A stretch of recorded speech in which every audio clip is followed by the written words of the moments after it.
Hello, good evening and welcome to Face the Nation, coming to you live from Stein Studios in Ratmalana. Sri Lanka is a country that is renowned for its elephants, both literal and metaphorical.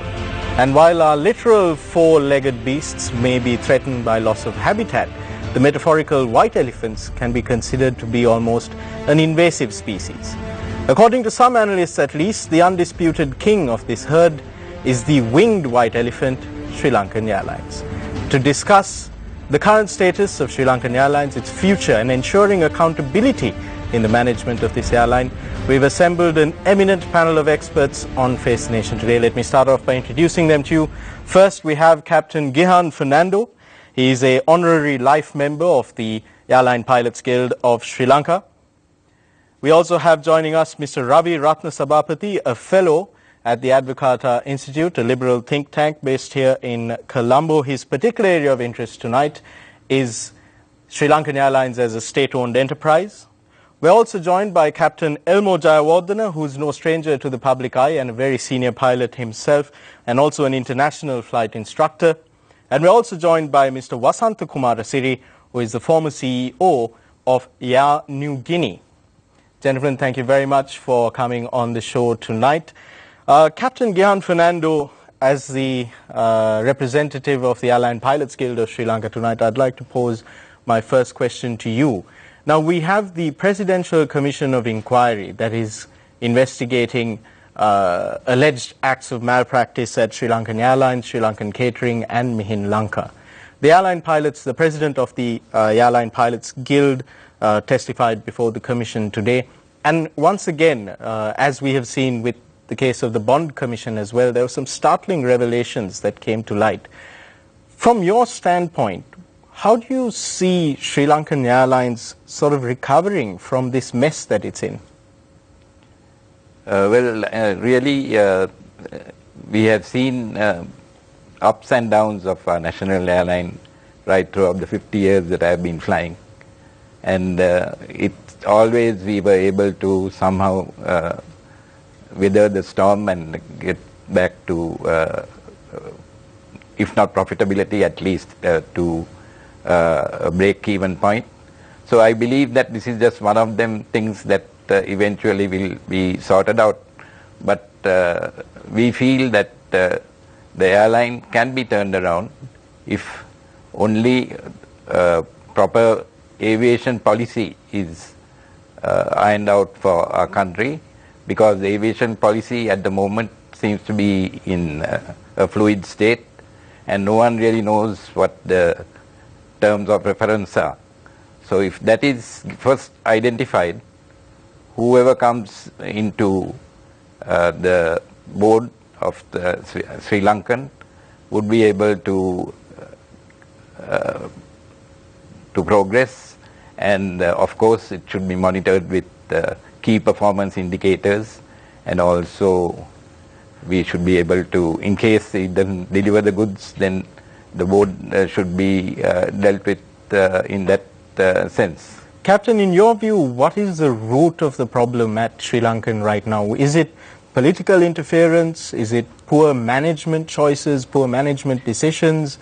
What is the cause for the repeated problems? Whenever Sri Lankan Airlines is mentioned in the news media, it seems to be accompanied by some sort of problem, either delays in flights or losses incurred by the airline. What is the root of this problem? I think it's political first, and then comes the stability of the boards. Whenever the political masters change, you find the boards also change. Just to give you an example, I was also in Air Lanka, and we found that for the period I was in Air Lanka, there were 10 chairmen I worked under. The same period in Singapore Airlines, there was only one. So that shows that there is, we are too unstable where our boards are concerned. We just keep on changing like the wind. How do you move forward from this? Well, first and foremost, as I said, we must have a set of rules. We must have some standards, terms of reference, once that is set, then whoever comes, the board that comes into power can then deliver the goods, and we will be able to see how the board performance is. Unfortunately, one of the reasons was that the board was always most of the positions of political payoffs right throughout Air Ceylon, Air Lanka and SriLankan Airlines. So if you have people just trying to pay off for political reasons, give those positions to people just because they can have free flights and enjoy a good life, that I think would be the wrong thing to do. And it's always the board members accept things from the, get all the benefits of the airline, but their contribution is hardly anything. Thank you, Captain Gian Fernando. I'd like to move on to Ravi Ratnasabapathy, Fellow at the Advocata Institute. Ravi, Captain Fernando believes that there is a possibility to turn around this airline, and if not profit-making, at least bring it to a break-even stage. Now, from where you're standing as an economist, looking at this, let's talk about the economics of SriLankan Airlines. Even with stable management, with a stable board, with terms of reference, the financial space that they have to operate within is very limited. The airline is basically insolvent and running on government guarantees.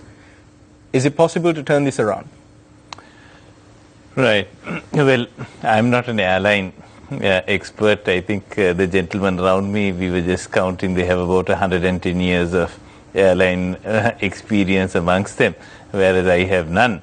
But I would approach the question really from, is running an airline the real priority of the state?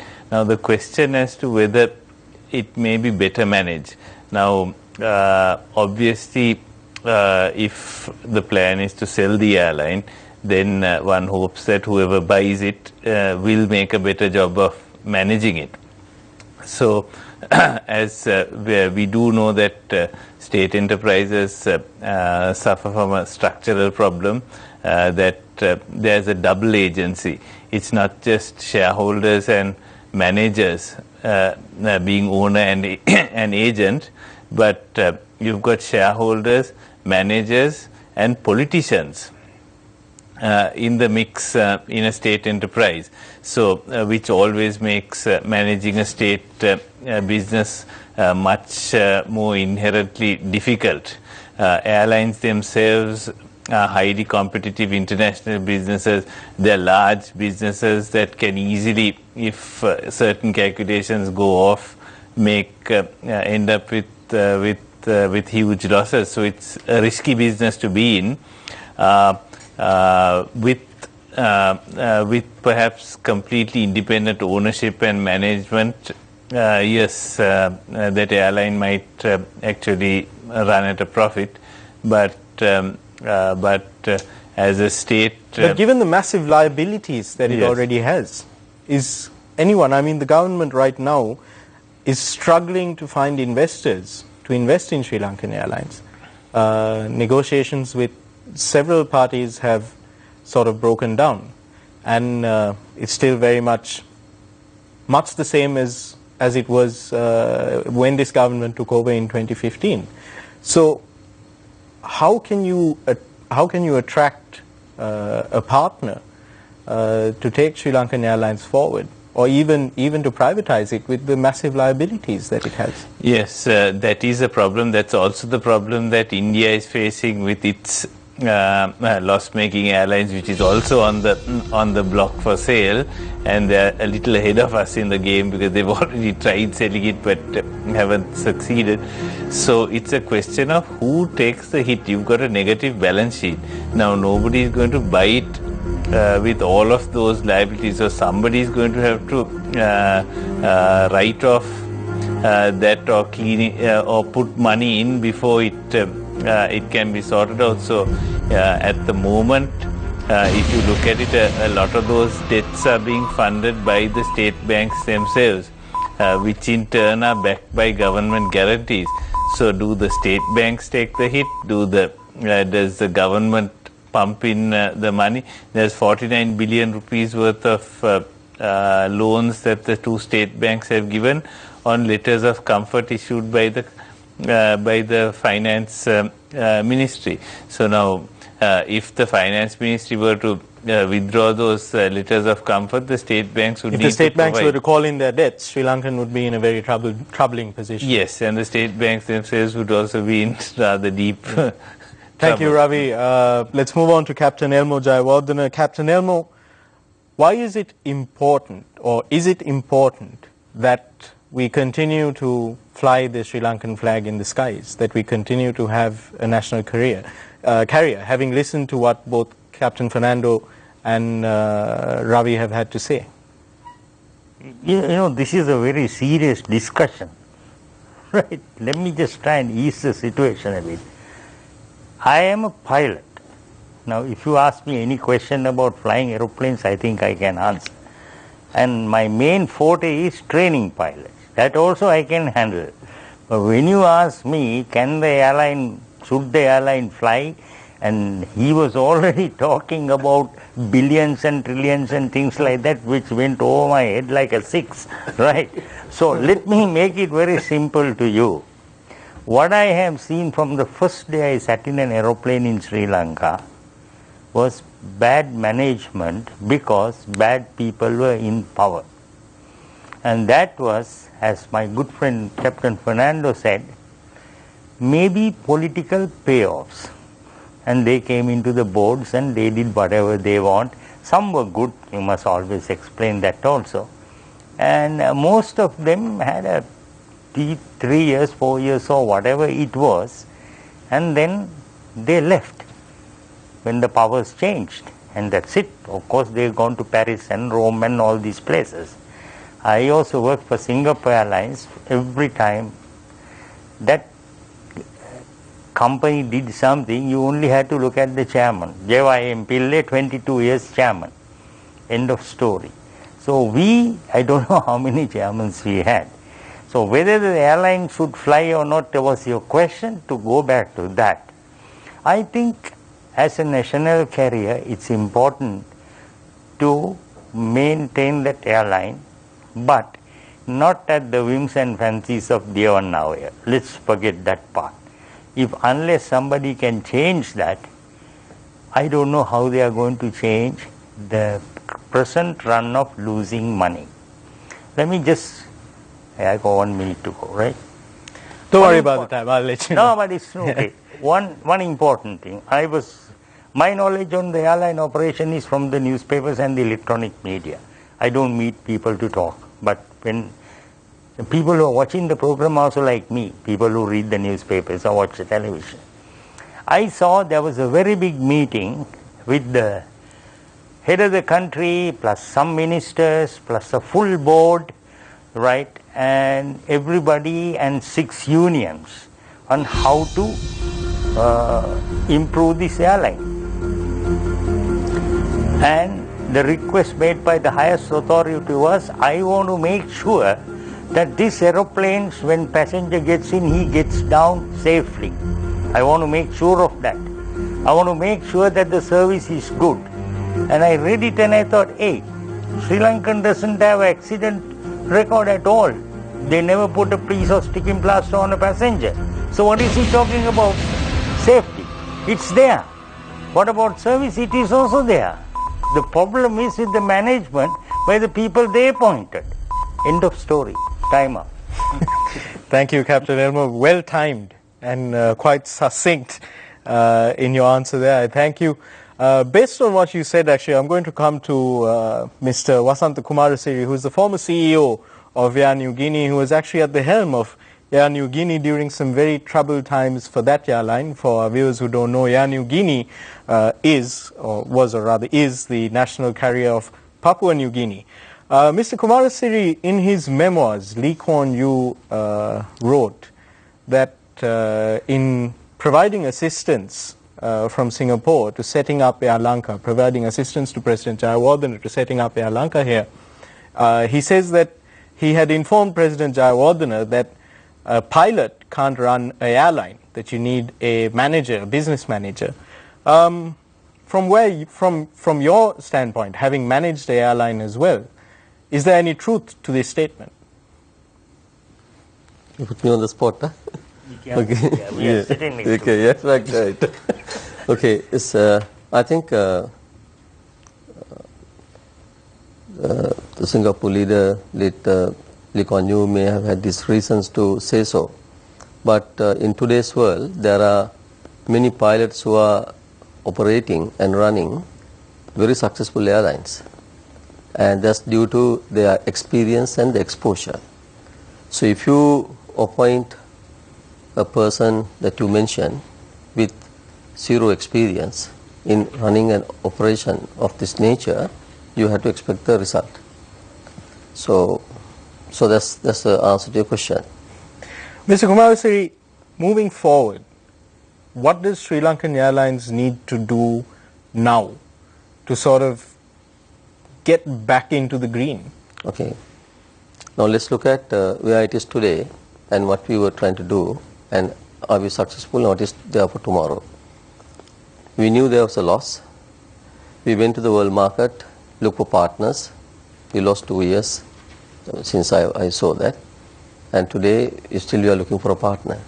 So we need to recognize one factor. There's a saying in the aviation, that if there is a billionaire who wants to become a millionaire, open an airline. That's a statement.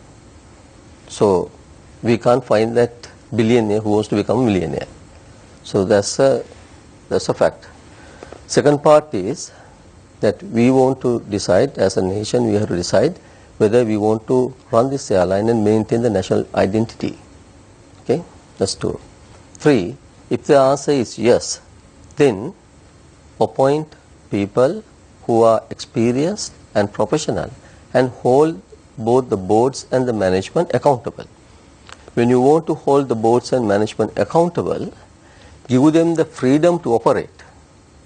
So aviation is a industry where you can't make, these are not the play toys. These are organizations, if you make one mistake, to correct that one mistake, it will take 5 years to 10 years. So therefore, we need to get that right. The success or failure of an airline is a function of four areas. The routes, the type of aircraft fleet that you operate, the airfares, and the frequencies. All these 4 factors as a function will decide how many people, how many branches, and how much capital that you require to run an operation. And so if you get any one of these things wrong, you are dead. What do you see as the main problem facing SriLankan Airlines right now? The lack of experience to guide that airline to become a profitable airline.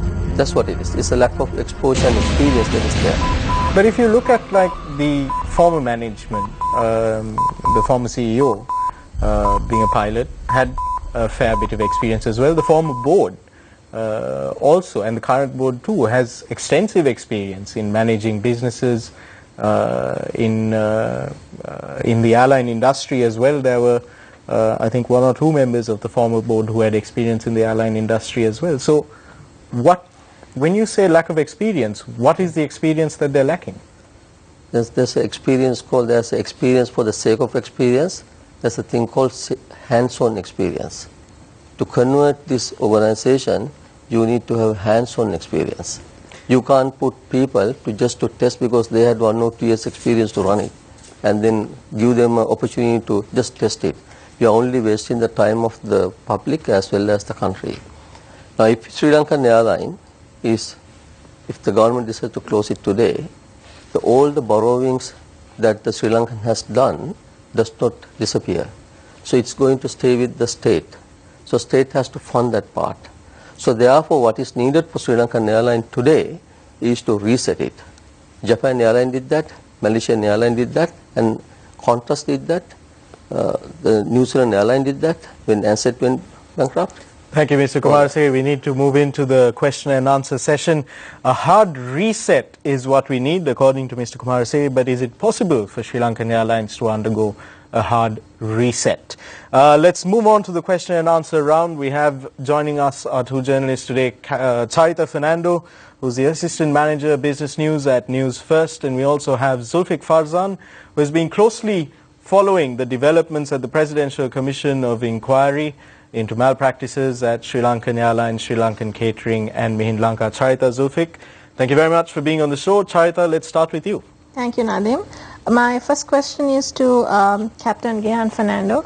Now, we have a new board appointed. The government has appointed a new board. Are you confident that this board with a new CEO could turn SriLankan Airlines or turn it around? Or do you think that we don't have the talent or the skills here within Sri Lanka to do that? We certainly do have the talents within Sri Lanka. What is needed is to set targets and to set key performance indicators to find out exactly how the board is performing. And then I'm sure we will be able to know quite early whether the board is really effective or not. Captain Jayawardena, you mentioned that bad management is the root cause for the current status of the airline. So as long as the government is a stakeholder in SriLankan Airlines, there's going to be continued influence or political influence and pressure. So given that context, how do you think an airline or the management could navigate through all those challenges? Well, the thing is this, as Captain Fernando said, I think Sri Lanka has a lot of very qualified people in many ways who can run an airline. Of course, it's a huge change that is needed. But if you look at the way we lost money in the airline, it wasn't the traffic lady who was standing behind the counter who lost money for the airline. It wasn't the pilot who was flying or the stewardess or any person who's working. Maybe they got 7,000 people, but they are not responsible. The people who are responsible are the people who are in top. That's what I said at the start, right? Can I give an illustration? Go ahead. For average people to understand? We select pilots in SriLankan Airlines. I have been in the team of selecting pilots, so is Captain Fernando, for years. We always selected pilots and trained pilots in Sri Lanka. But now, to select a set of pilots, there is a team that comes from UK. Now that's a very, very important thing to ask why. Let's put a multiple choice answer into that. First answer, you can tick if you want, that we do not have competent pilot instructors to select a pilot. Nobody is not crazy enough to answer that. Tick that. Because there are so many very competent instructor captains who can train pilots, they can select pilots. Number two is, we have first class instructor pilots, but we don't trust them. Therefore, we don't want them to select. But you trust them to take a 300 million aeroplane with 300 people and fly all over the world and train a young boy to fly that also. So that is also not an answer. Number three is we have competent instructors, competent captains, and we trust them, but we get too many telephone calls from dear one now here. So we will get people from abroad and they will select. But these people who come from abroad doesn't stay at the YMCA and they don't eat at the Jaffna Hotel. Agree? So you are asking how we are losing money. So this is an extra cost as well to get people from abroad to train pilots. I rest my case. I don't have to explain it any further. Anybody who watches this will understand, right? And then we ask, why are we losing money? That's it. So Mr. Kumarasiri, my question is to you. Now, you were You understand CEO. what I'm saying? You were CEO of a big airline in New Guinea. Now, could you just briefly elaborate to us what is the function of a CEO when it comes to an airline? The reason I'm asking this question is the current CEO of SriLankan Airlines is facing a barrage of questions going unanswered for his conduct, especially when it comes to the losses. So, in your own terms, how would you explain the functions of a CEO when it comes to an airline? Okay.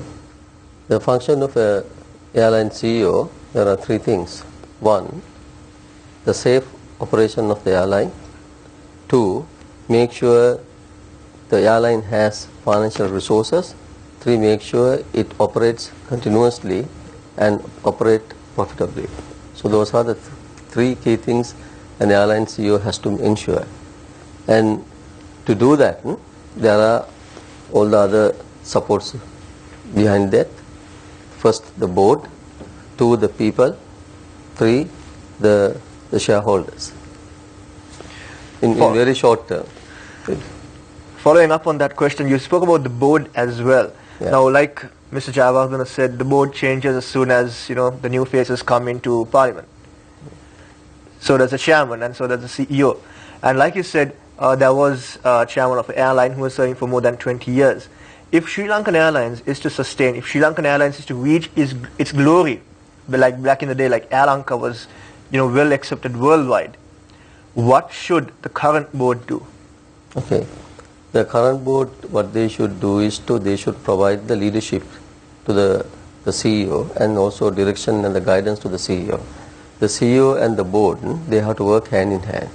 And if they create friction between the board and the management, it's not going to achieve the results. So there is a common objective here. Common objective is to convert that into profitability.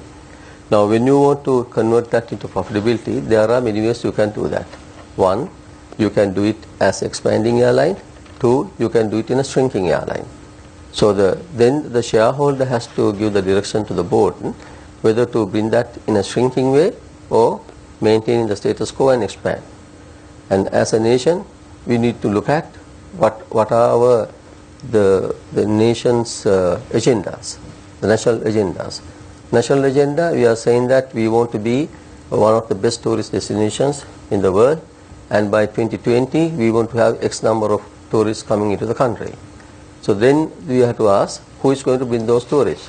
There are arguments, some people are arguing there is Uber, there is no taxi with them, but they are the biggest taxi company in the world, and Airbnb. But those are different matters that relevant to the different environments. So that is not equally applicable to this aviation world. So we need to look at who has the Sri Lanka in their heart. So the national airline, if you look at Singapore Airline, Singapore was built based on the Singapore Airlines, same with Emirates and same with several other airlines in the world. These are only few that we can quote as examples. So if Sri Lanka wants to earn the top dollar as a tourist destination, Sri Lankan Airline needs to be improved and its capability needs to be improved. As I said earlier, this can be achieved only by 4 functions. 1, the routes that we operate. What routes we have? Do we have quid pro quo rights with all the other people? There are airlines that are coming from overseas countries, land in Sri Lanka and go to a third country with the passengers. Now we also operate to those countries and we don't have that right. So that there is a bilateral agreement issues behind this. That's why I said the routes. 2, the fleet has to be supporting the routes that we operate.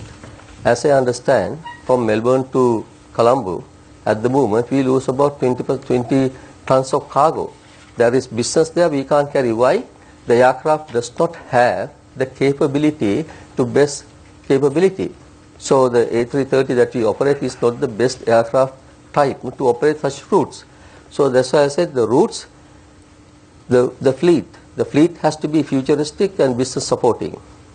3rd, the airfares that we operate, is it competitive and is it earning the money that we operate, the routes that we operate. The 4, the frequencies, the frequency to those routes. Are we flying more than what is needed in the demand, or are we flying less than what is there in the demand? And as a result of that, the airlines will make losses or profits. Captain, so we have to hire people who know these 4 functions. Captain Fernando, you were talking about political interference earlier. Now, political interference can come in 2 forms. One from the ministers and the Dewan Oya clan, as Captain Elmo referred to them, and the other is via politically affiliated unions. Now, we know that there are the Sri Lankan Nidahas Sevaka Sangamaya has a branch there, so does the Jatika Sevaka Sangamaya, which is the UNP affiliated union. how big of a factor are these unions when it comes to having an impact on the management of the airline? Well, I think unions are important, not that they are not important, but when you take the whole management exercise into consideration, we must, unions should be told where they should really be.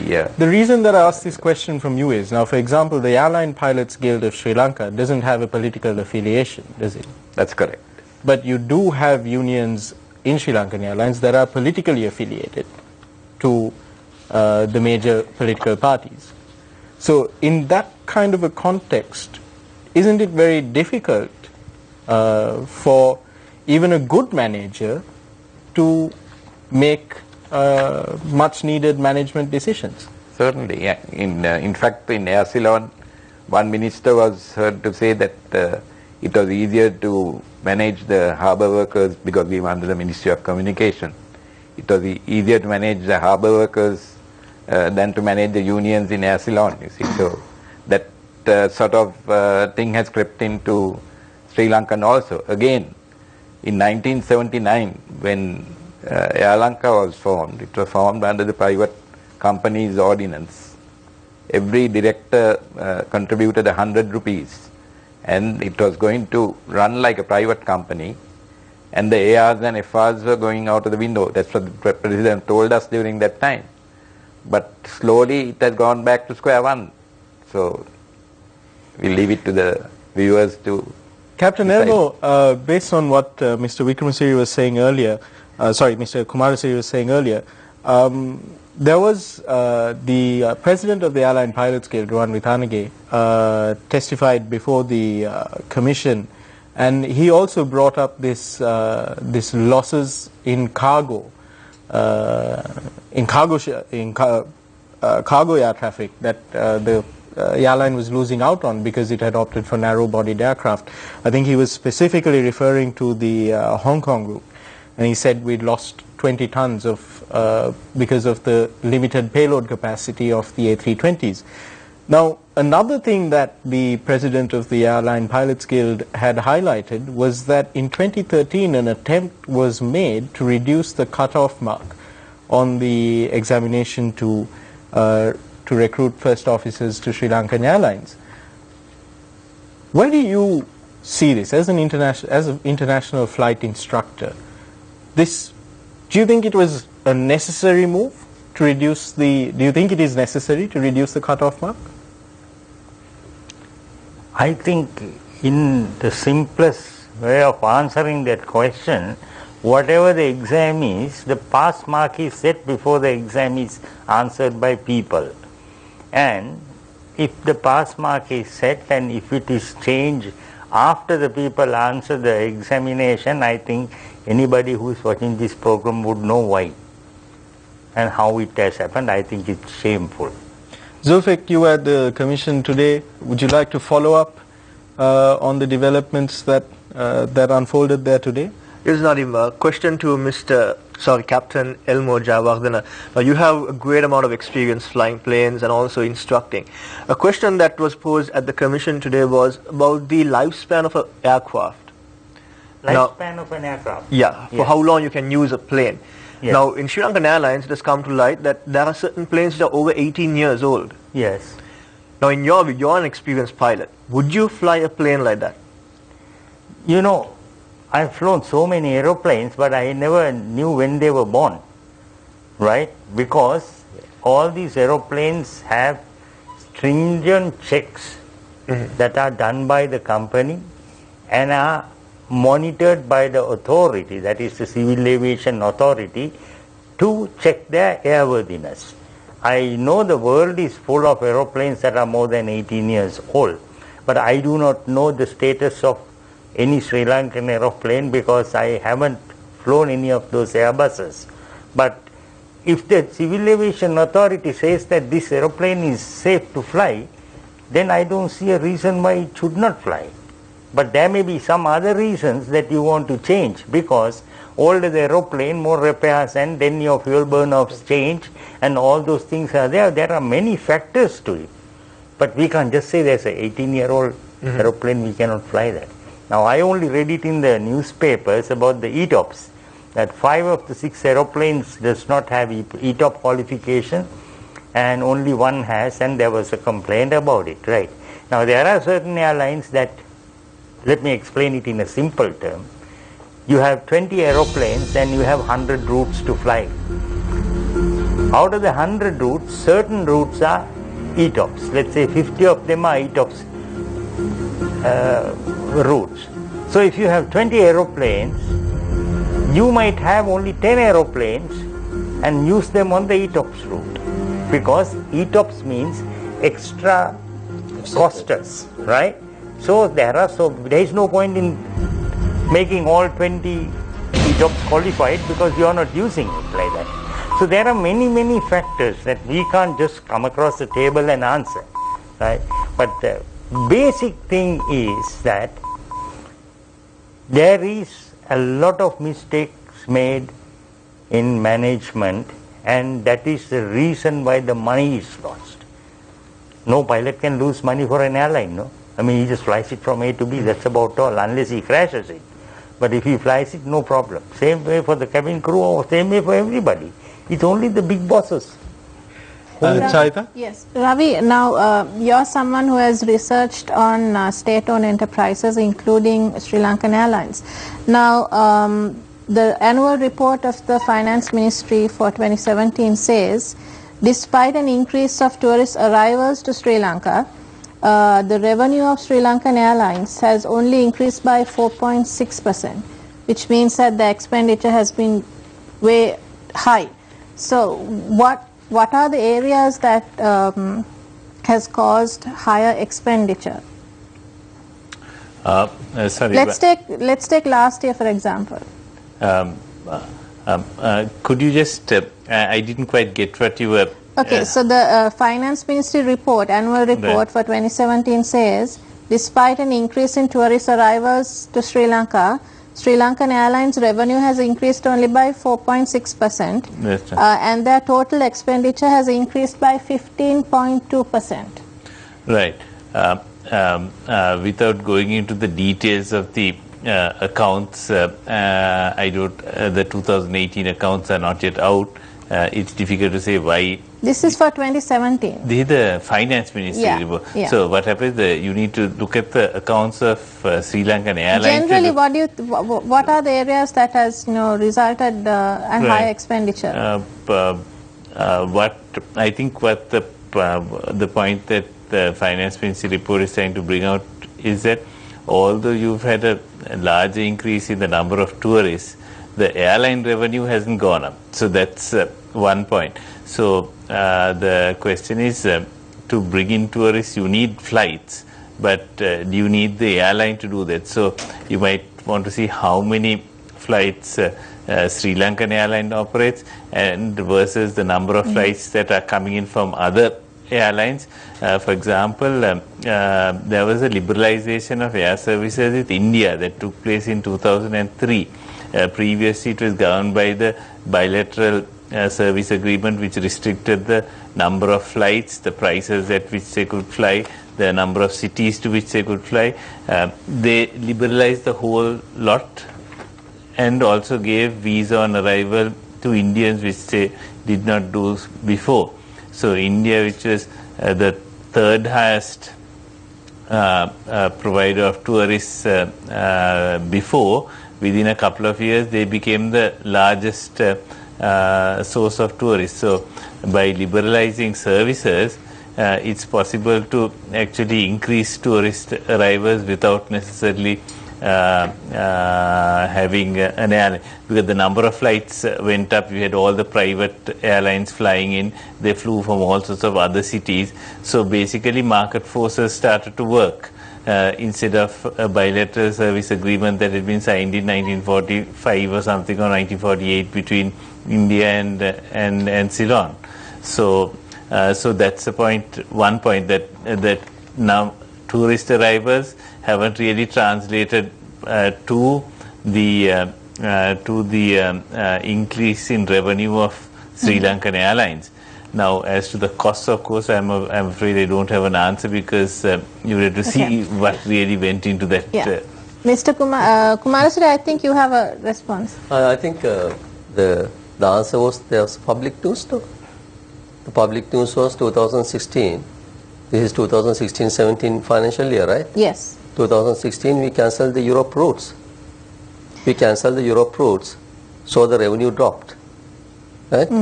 And tourist numbers increased because others took over those passengers.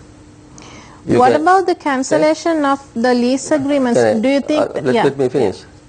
The possible reasons I can see, I mean, being in the aviation, reading the newspapers, knowing the things, I'm just answering based on the public information, right?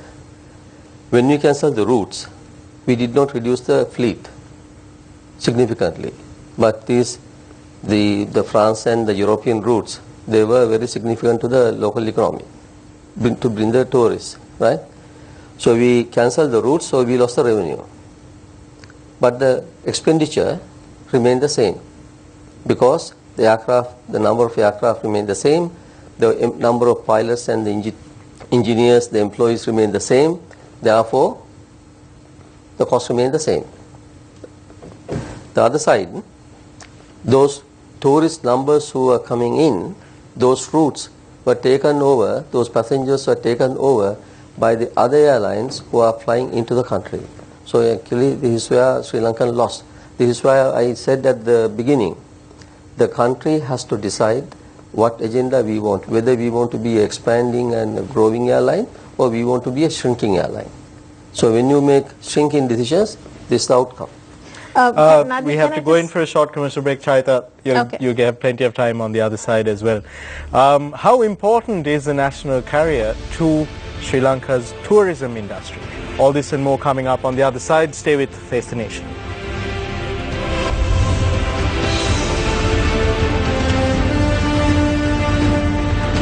Welcome back to Face the Nation. If you're just joining us, our topic of discussion today is what some call the winged white elephant, Sri Lankan Airlines. Let's dive straight into it. Ravi Ratnasabapathy, fellow at the Advocata Institute, I'd like to pose this question to you. How important is the national carrier to the tourism industry in Sri Lanka? You just heard from Mr. Kumarasiri in the previous round, who said that, one of the reasons that Sri Lankans' revenue didn't go up as tourist arrivals did was because we cancelled those possibly lucrative European routes. How important is it?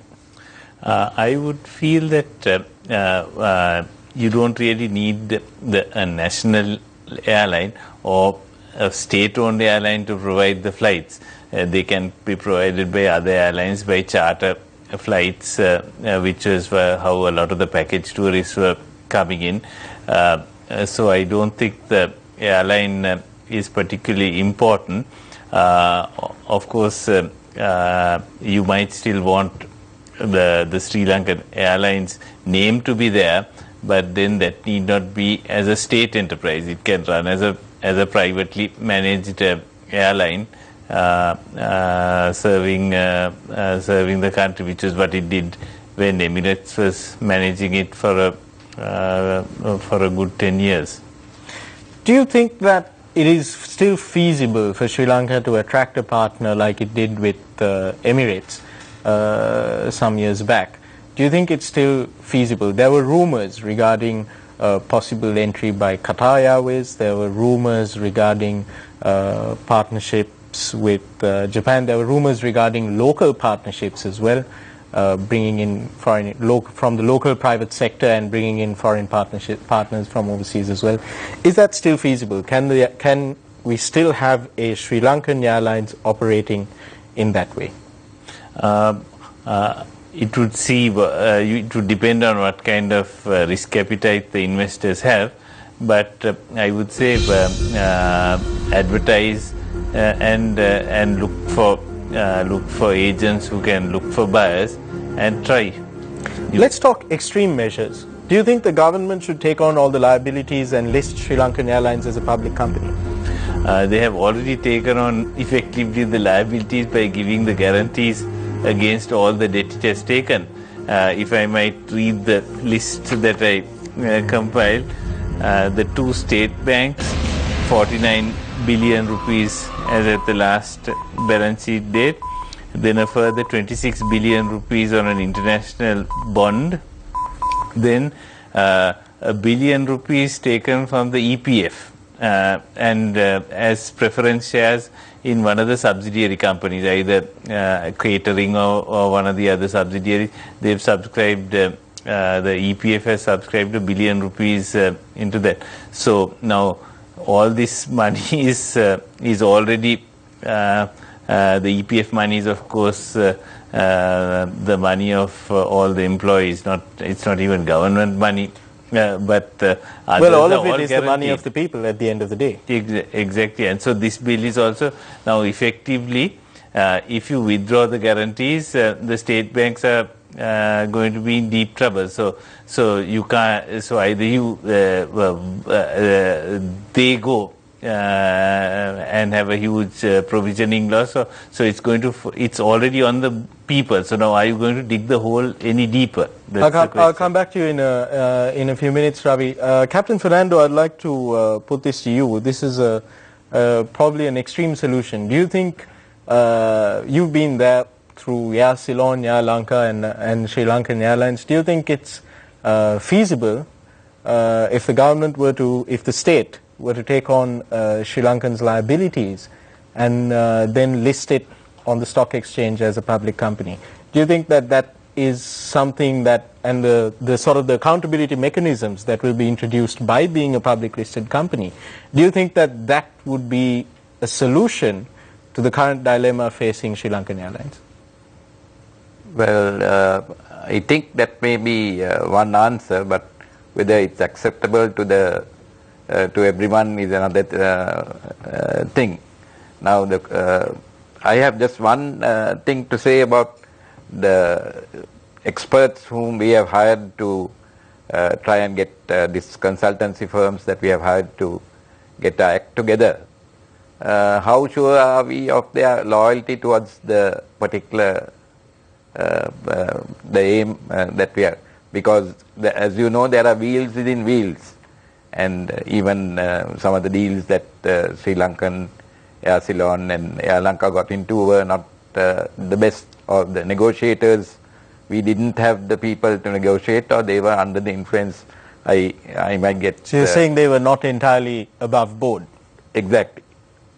And money talks. There's a reason, it's interesting that you mentioned that, because if you look at the Valyamana report, Mr. J.C. Valyamana, now President's Counsel, was appointed by, I think, the then Aviation Minister Faiza Mustafa to look into, State Minister of Aviation then, sorry, Faiza Mustafa, to look into these malpractices at Sri Lankan Airlines. And in one of the issues that he highlighted in the report, which sort of didn't go into great detail, was this procurement of aircraft from Airbus.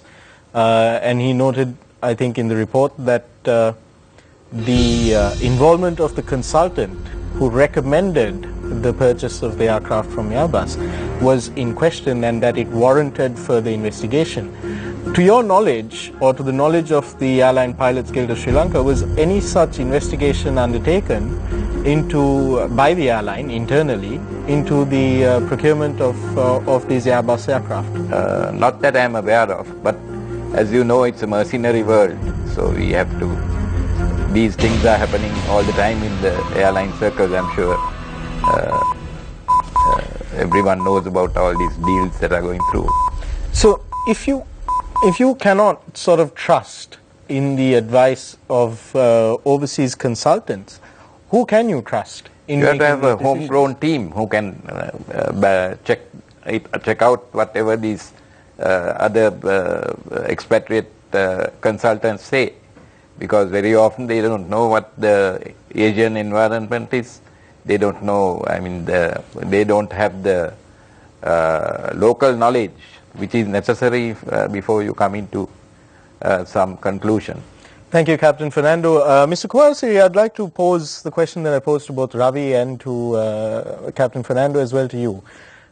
From your sort of view, as a former CEO of an airline, do you think that if the Sri Lankan state were to absorb SriLankan Airlines liabilities and then list the company on the stock exchange as a public listed company, SriLankan Airlines PLC, do you think that that is a feasible solution to taking the airline forward? Okay. Firstly, the Sri Lankan airline cannot be listed today as it is.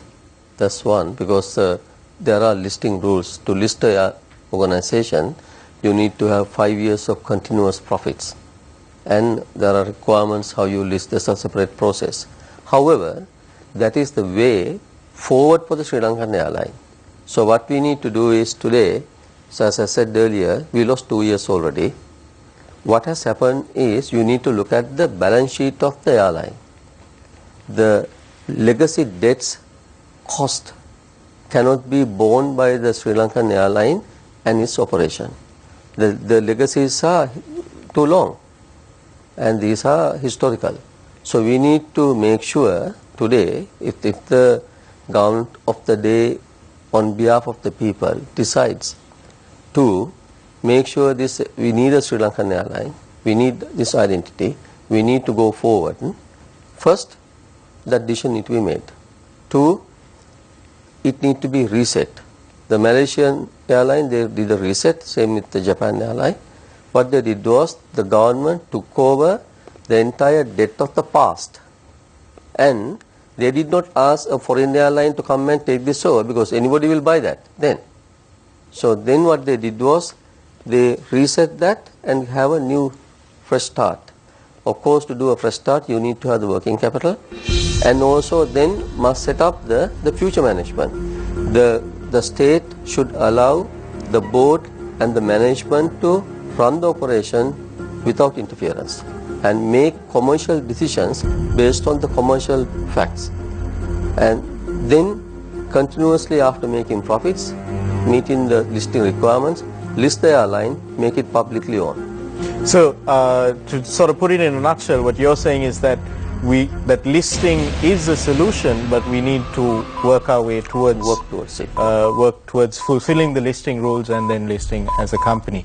Captain Jayawardena, I'd like to come to you next. Now, for many young boys and even young girls now in Sri Lanka, being a pilot is a constant sort of dream job.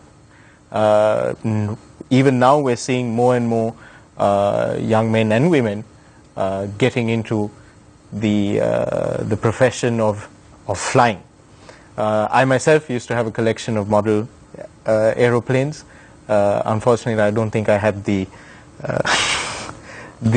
perseverance to stick it out and become a pilot. But if, in a worst case scenario, the national airline were to shut down, what would that mean for all of the young pilots in training and for all of the active pilots? So your question is that if we were to close down Sri Lankan Airlines, what would happen to the pilot fraternity? Yeah. Right. Simple answer, they won't have a place to go except experienced pilots. They can always find a job because the pilots that fly Sri Lankan aeroplanes are competent pilots. There's no problem at all, and they could go to the Middle East, or there may be so many other places that they can go to. But for a cadet who's training, who has just basic commercial pilot's license, it will be almost impossible for him to find a job outside. We see a lot of young people wanting to be pilots, going overseas to the States and to other countries to get their commercial, the CPL, the commercial pilot's license. Then they come back here, do the necessary conversions, the examinations to get into Sri Lankan Airlines. Do you think that the state or Sri Lankan Airlines needs to invest more in the training of pilots locally in Sri Lanka? You're talking about ab initio pilots or trained licensed pilots? Trained licensed pilots. Trained licensed pilots come to the airline and they follow a course to fly the aeroplane that the airline flies, right? And of course, that also, there's a two-way street there. In most companies today, they charge you for the training. When I was working for Singapore Airlines, they train a pilot, but once they start working, they cut something from the salary so that they balance expenditure in a better way. But that is always possible. So the training will always happen, and it has never been a problem. They have fantastic training facilities in SriLankan Airlines. They have excellent instructors in the airline. I've done training for SriLankan Airlines. I've seen that with my own eyes. That is not the problem at all here. Captain Jayawardene, I'd like to pull on that thread of discussion that we had early on listing as a possible solution for SriLankan Airlines ailments. Let's say that you follow Mr. Kumarasiri's prescription, and let's say in another 7 years, SriLankan Airlines IPO is announced. Would you buy shares? I don't have the money. If you had the money, would you buy shares? Yes. I certainly would, because you see, the point is geographically we are located in a place that we can't go wrong. Exactly. Running an airline, there is no problem with that. You take the average Sri Lankan who works in the company, he is capable. You train him well, he'll fly the aeroplane. You train him well, he'll maintain the aeroplane. There is no problem. But let me tell you where the problem is. Now we can always talk very freely. The blame game is not in the correct aim. You understand? If not, there was one person who opened an airport in Hambantota, right? $280 million. There was another person who closed the airport. There's no single flight there. Now, did you see in the papers anybody blaming anyone? It's taxpayers' money, right? Either the man who closed or the man who opened must be wrong, no? They both can't be right. So, I leave it to you. Thank you, Captain Jayawardene. Let's move on to the question and answer session. Before that, Ravi, do you think that, do you agree with Captain Jayawardene that we are positioned in a way that we can't go wrong with running an airline? Yes, we probably have a lot of favorable factors, but they've managed to sort of. But somehow we managed to go wrong. Yes. Charita, Thank you, I'll start with you.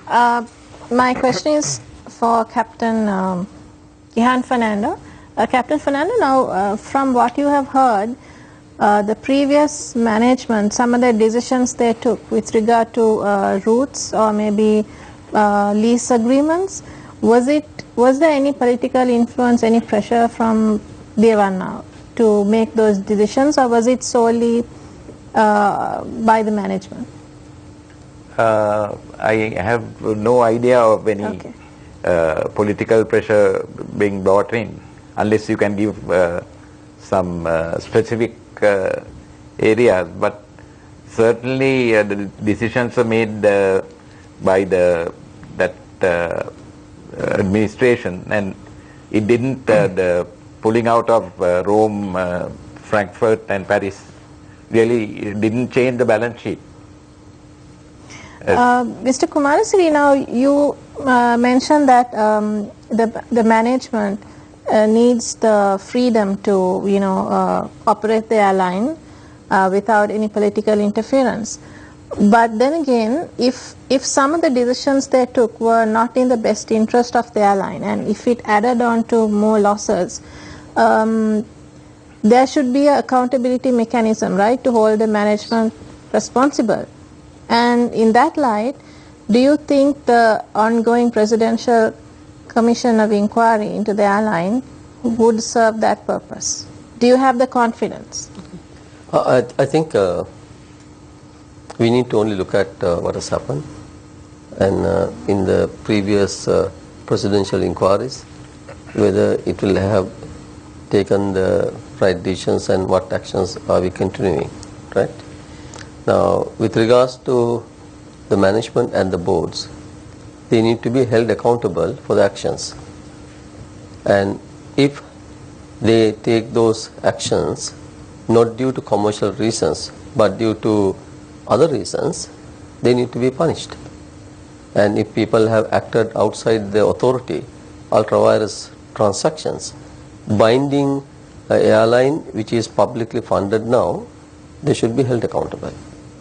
So such actions must be done now so that these kind of actions are not repeated in the future, because we are dealing with the public entities.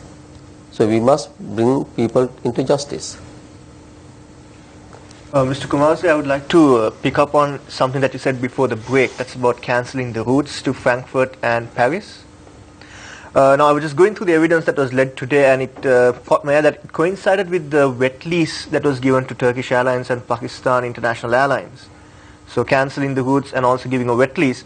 So basically what the evidence led today was a short-term profit and a long-term loss. Because according to Captain Vitanage, who was giving evidence today, he said that the Europe routes were actually the money-making routes for SriLankan Airlines at that time. Because apparently SriLankan Airlines was the most expensive ticket to get in those markets. In this context, is it even a wise decision taken by the board of directors and the CEO and the chairman to go for a short-term profit and go for a long-term loss? I think it will be unreasonable to say yes or right or wrong. The all depends on what is in front of the board, what analysis and what justifications.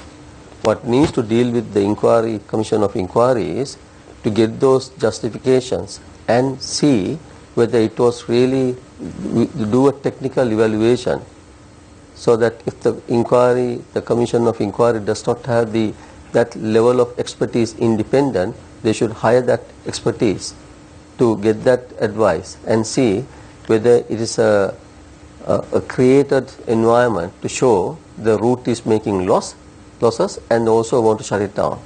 I think as a nation, I think we should be very sad if those routes that we were flying to Europe, if we were to start those operations today, we have to meet the new European Union regulations and requirements to fly into those routes. And the SriLankan Airlines at least should have retained 1 or 2 frequencies to those destinations, so that one day when the SriLankan Airlines can expand and can deal with it, they protect that right to fly into those locations. And that is a very sad thing, and that decision has a lot of questions to be answered. Captain Fernando, you are a lifetime member of the Pilots Guild. Now, you served under so many chairmen and CEOs and boards. During your time, how was the interaction with the pilots and the board? It's very interesting. There's a cycle that normally goes around. When a new board comes, the chairman and a few of the board members say, look, we don't know anything about aviation. Please show us how we should do all this. So the Pilots Guild gets involved. I'm sure Captain Elmo will also concur on this. And we start talking with the board. There's dialogue. And the board starts accepting what you say. After a year and a half or so, when everything is okay, they think that they know everything. And they start then quietly sidelining the Pilots Guild, and eventually the guild becomes the troublemakers, because when they cite various issues, the board cannot, they think that the little knowledge they have is enough for them to carry on. So that cycle continued. I mean, that is something that I saw throughout my whole career, that from Air Ceylon to Air Lanka to Sri Lankan, also, which was not the case where Singapore Airlines was concerned. Like Elmo, I was also almost 15 years with Singapore Airlines. I'm sure Mr. Kumarasari would also respond to this question, but this question goes both to Captain Elmo and Captain Fernando. Now, you spoke about how the boards worked. They spoke with the Pilots Guild, got their advice, and then moved on. But in the present context, if SriLankan Airlines is to be revived, now we've seen different boards coming in, including businessmen from the Air Force, so many individuals in boards. if Sri Lankan Airlines is to rise its head from this trap it's in, its massive debt trap that it's in, what kind of a board does this airline need? I think all disciplines should be included in the board, and you should have all-seeing and all very neutral chairman who will be able to follow up what the various sectional experts say. Just one observation: if they had the command of the Air Force as a part of the board member in the board of Sri Lankan Airlines, I see no reason why the Director General of Civil Aviation also should have then been there. You see, there is no balance. There is only one side and not the other. Captain Elmo. I lost you on that. My question was, if Sri Lankan Airlines is to rise its head from this debt trap, what kind of a board of directors, what kind of a chairman, what kind of a CEO does this national carrier need to? Because if we lose this national carrier, we won't have a name in the sky. It's very simple. There isn't a single person in the service of Sri Lankan Airlines who wants the airline to close down. That is his bread and butter. Whereas a board man is appointed by the government, and if they make sure that who they appoint are competent people, right? That is the question. Then they should be able to handle that and do whatever that needs to be done. Now, my worthy colleague here said a lot of things with his background and his experience, which I know nothing of, about leasing aeroplanes and things like that. I only flew them, right? But I can tell you that you need a very strong board. I don't know who's in the board even, I have no idea. But if there is a very strong board, people who know finances, right, which is vitally important, and then have a CEO who has experience in this kind of work, they would always have the support of the staff to get this phoenix to rise. That's for sure. Nobody is going to sabotage that. But it all depends on who's making the call from the top position. That is what it is all about. Ravi, I just read an article, I mean I've seen this several times in newspapers, certain ministers saying that Sri Lankan Airlines will break even in 3 years. Right. Given all that has been happening, Yes. what is your take on it? Yes. I think the underlying assumption is that we assume that the government, which has been running it and mismanaging it for a number of years, suddenly acquires the ability to manage it better. Now, similar, I think I dug up a couple of old stories. One in 2013 where they said they had a 5-year plan and they would break even by 2015. Then a year later, another statement that they would break even. They had extended it to 2017. So we've heard this one before. I did look up something that was in 2008. I think the CEO had said Mihin was set up with pure intentions, but there were unfortunately unnecessary expenses, losses of 3.2 billion, although all the revenues only 2.7 billion, and so on and so forth. So it's been a bit of a long-running teledrama. So you may say with involving planes rather than actors and actresses. Mr. Kumarasiri, if you were in the driving seat, if you were the CEO, what kind of reforms would you immediately focus on? Okay, firstly we need to look at the fleet and also see whether fleet is utilized to its maximum capacity, and also what routes are we doing, and also what sort of ancillary revenue that we should be looking at. For an airline, there are two things we need to do. You have to maximize the revenue, and you have to look at the cost and the waste. In an organization of SriLankan Airlines, being a legacy organization, there is always complacency in every part of the organization. We need to identify those and lock them in and remove those complacencies, remove the inefficiencies, and also bring the expenditure justification. All expenses need to be justified. So there is a way to do that. There are responsibilities to be taken over by various people. Lot of hard work. These cannot be done just overnight. It will be a process in 100 days, 6 months, 1 year, and we should be in a position to convert that organization. However, as I said earlier, with the legacy debts that they have, irrespective of whatever the actions you take today, you can arrest what is happening today. But the legacy debts burden cannot be carried over by the SriLankan Airlines.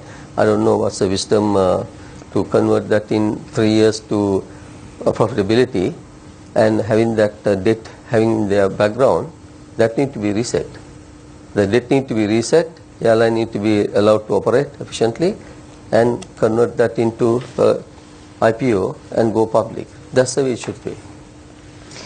What do you think of the composition of the current, the newly appointed board and the backgrounds of those respective persons? I have noticed the board, the composition of the board appears to be very good.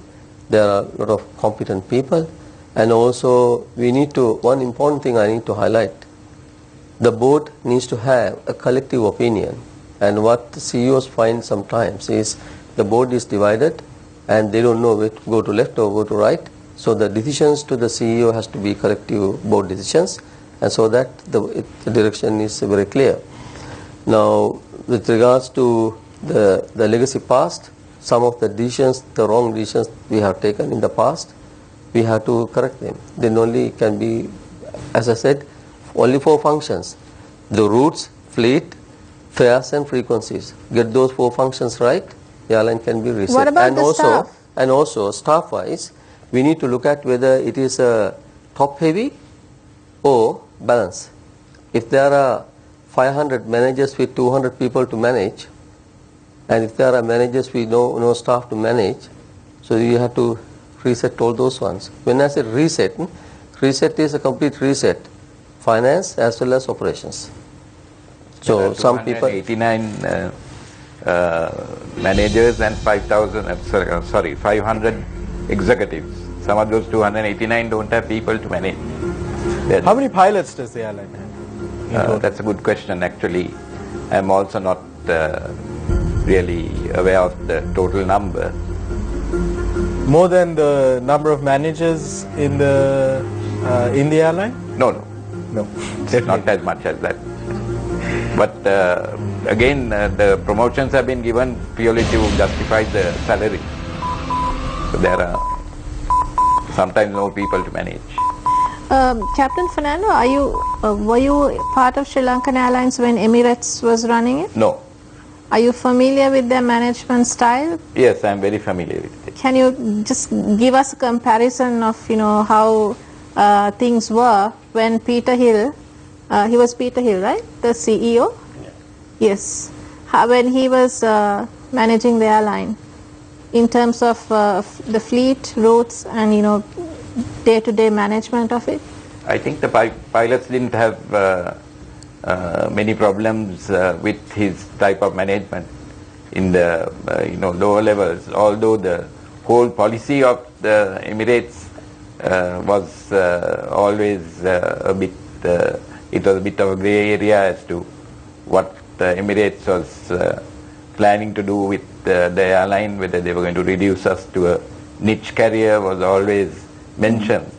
But all in all, the management at the macro level perhaps was quite good. Chaita, Zulfik, I'll allow one more question before you go. Yeah, I'll put this question to the entire panel.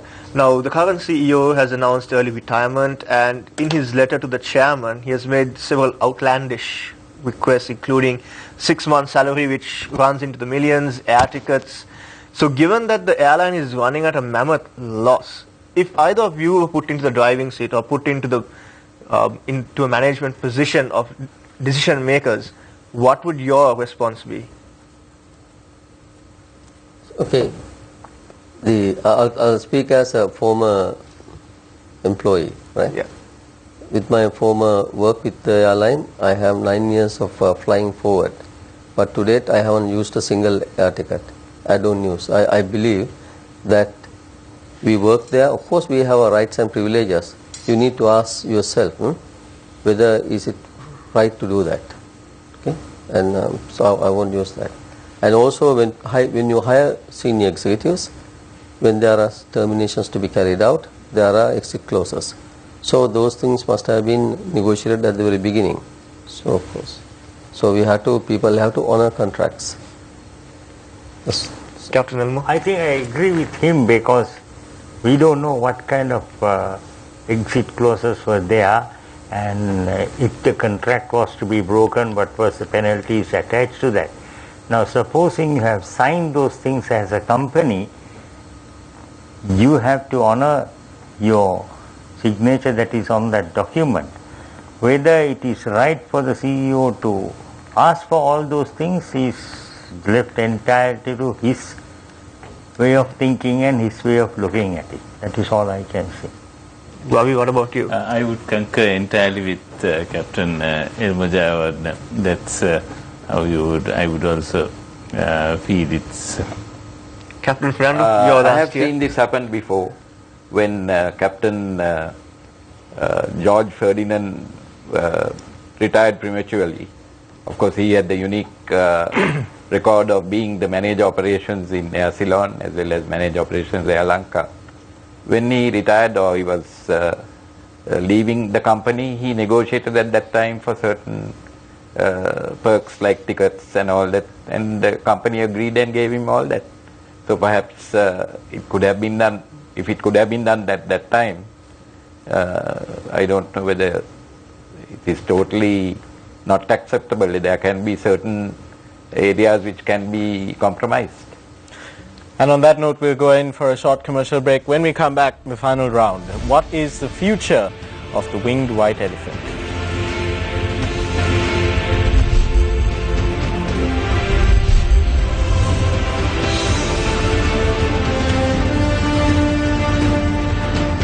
Welcome back to Face the Nation. We're in the final round of our show for tonight. We're talking about SriLankan Airlines, the past, the present, the future of the airline. Ravi, in this final round, I'd like to start with you. You heard a prescription for public listing from Mr. Kumarasiri, who's the former CEO of Air New Guinea, the national carrier of Papua New Guinea. SriLankan Airlines, the losses incurred by the airline far outstrip the amount of money the government spends on the largest welfare program, the Samudri. Should running the national airline be a priority? Should we as Sri Lankans decide whether it's a priority or not? And do you agree with Mr. Kumarasiri's prescription for public listing? Yeah. On the public listing, yes, it doesn't qualify, but through a process of cleaning up, which again, as I said, the state is already, by giving the guarantees, is pretty much committed to putting those monies down. So that might be paying out the losses up to now and settling the debt might be inevitable, even though unless somebody is willing to actually take all those over, which may or may not be a possibility. So cleaning up and listing is one way to go. The second question was, is it a priority? Is it really a priority? Or should it be a priority? Yes. Now, I think it was Keynes who said a government should only do what people cannot do for themselves, not what it can do better than what people can do. So if you look at your priorities, we are currently experiencing very heavy rain, another round of floods, the third round of floods that we've had in 3 years. We've also had a drought, not the last 2 years. if you look at the number of people affected by floods and landslides last year, 15 of 25 districts were affected. The droughts affected 1.9 million people in 17 districts.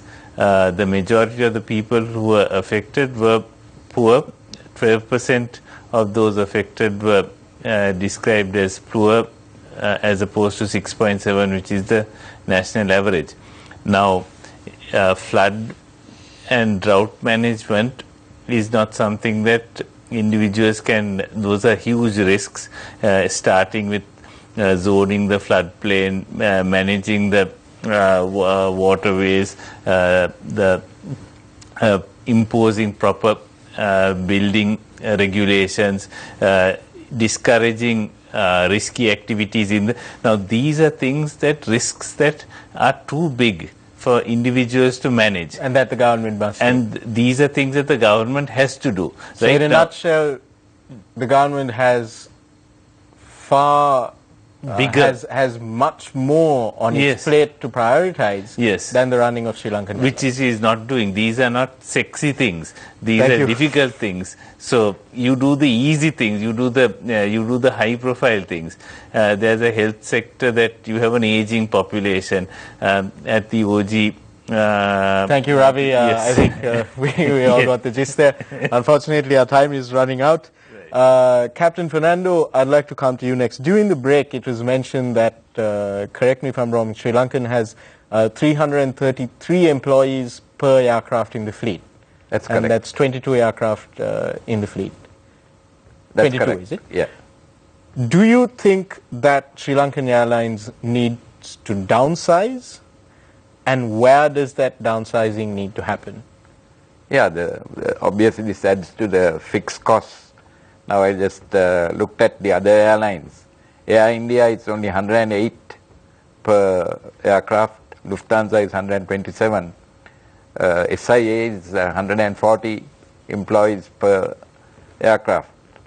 And so if we are able to reduce our fixed costs in the form of salaries, that will also help. But of course, as someone said, there is, in addition to the airplanes, they have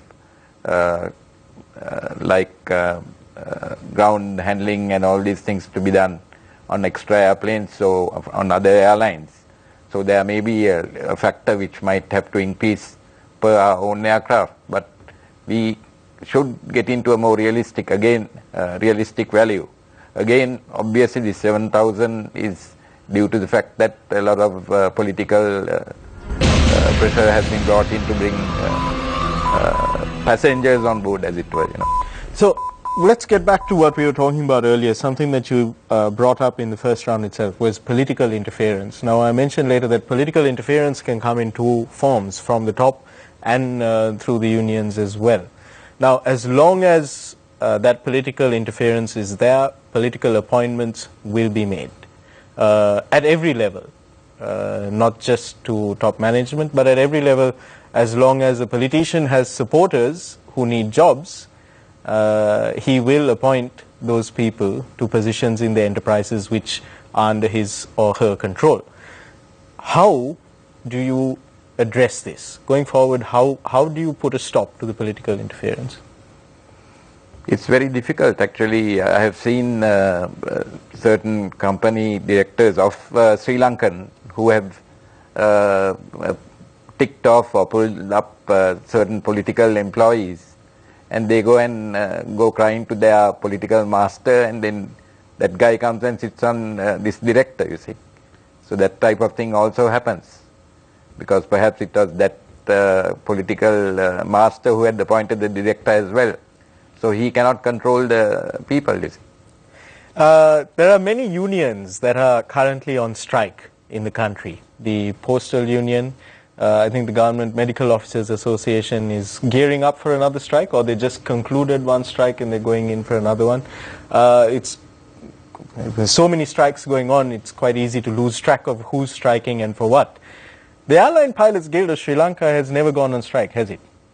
It has gone many years ago. But do you envision if the status quo sort of continues in this way, do you envision a scenario where the pilots might actually go on strike in the I future? don't think so, not at this particular point of time, because obviously we don't want to kill the goose that lays the golden egg. On the other hand, there are times when actually you can be more effective if you work to rule. Yeah. And if you work to rule, really some of the airplanes may not get off the ground. Thank you, Captain Fernando. Captain Elmo Jayawardena, I'd like to come to you next. You said, look, a pilot will fly the plane where you tell him to fly it. How do you get the manager to take the airline where you want it to go? I think you should have asked this question from my neighbor. I'll be asking him that Right. in a short while. I'll be finishing up with him. No, but I can just tell you my exposure to the airline world, which I saw in many, many other places also. I suppose it all depends on what the game plan of the airline is and how clearly it is defined by the board, and you filter it down to the management and get them to do the work. That is about all, right? And if that is done properly, I think these managers are more than capable of doing it. I only say, and I categorically state this, the problems are coming from the high levels, not middle management. The big decision makers. Let me explain one thing to you. I don't have the time, you don't have the time either. They ordered 350s, Airbus 350s, and then cancelled the 350s. Paid a lot of money. I'll make it very simple. There are two aeroplanes in the world today that are selling like hot cakes. Boeing 787, Airbus 350. We ordered the 350s, and because we didn't want to take them, maybe the government changes and whatever the political background is, they cancelled it. If you go to Altair and buy an apartment today, when the Altair is completed, you can sell it to a much higher price, right? We all know that. If those aeroplanes, without cancelling the order, they could have been sent and sold in the market to somebody else. I don't know how much of research they did. The only company that did that before was Iran Air, when they ordered 747s and cancelled the order when Ayatollah Khomeini came in. So we repeated it in 2010 or 15 or whatever it is. So that is where we lost a lot of money by selling Altair at a lower price without finding the correct buyer. Thank you, Captain Jayawardena. Mr. Kumarasiri, an interesting analogy from Captain Elmo Jayawardena there. They basically sold the apartment before it was even built. Do you agree with Captain Jayawardena on that specific point? And also, moving forward, what do you think needs to happen? Is working towards, as you prescribed, public listing, the ideal scenario to get SriLankan Airlines out of the mess that it's in? Okay, this your question is in twofold. Whether I agree with Captain Elmo? Absolutely. The reason is that, as I said earlier, this A330 that we operate to Melbourne, we are doing load sacrifice. All the cargo coming via Colombo to other countries beyond Colombo. If we had the A350, we won't be load sacrificing. We will be carrying all that cargo without any load sacrifice. And also, when we fly to London, also we do load sacrifice from time to time. If you look at the details, we don't need to do that. So, whether it was the right price or the wrong price, I'm not here to answer. I don't know the details. If I do know the details, then of course I can answer if it comes to me. The airline can be corrected, and there are many ways to restructure. Looking at this balance sheet, there is one way. I just make a one mention how to do that. The government park the debt in Sri Lankan balance sheet, but take over the interest responsibility to the future. So the interest cost is not going to hit the P&L. That has to be borne by the government, but the debt park it in the Sri Lankan. and then go with the reset, let the airline to make profits, and in the future when they make profits, keep paying the loan, not the interest. Government takes over the interest. That's only one suggestion. There are many ways to skin the cat, so it can be fixed. Thank you very much, Mr. Kumarasiri. Thank you again, gentlemen, for taking the time off and for coming on Face the Nation to discuss this very important subject. Captain Gihan Fernando, Honorary Life Member of the Airline Pilots Guild of Sri Lanka. Mr. Ravi Ratnasabapathy, Fellow at the Advocata Institute, a liberal policy think tank here in Colombo. Captain Elmo Jayawardena, of course, as I mentioned earlier, no stranger to the public eye, a seasoned veteran pilot and international flight instructor. And also, finally, Mr. Wasantha Kumarasiri, former CEO of Air New Guinea. Thank you very much. And also thank you to Charita and to Zulfik for being here and for asking the questions that the people want answered, the motto of our show, Face the Nation. So there you have it. Captain Gihan Fernando believes that Sri Lankan Airlines can be turned around. Captain Elmo Jayawardena said, our positioning is such that we shouldn't be going wrong in running an airline. Mr. Ravi Ratnasabapathy says the government really has more priorities that trump running an airline. And Mr. Kumarasiri says Sri Lankan Airlines needs a hard reset.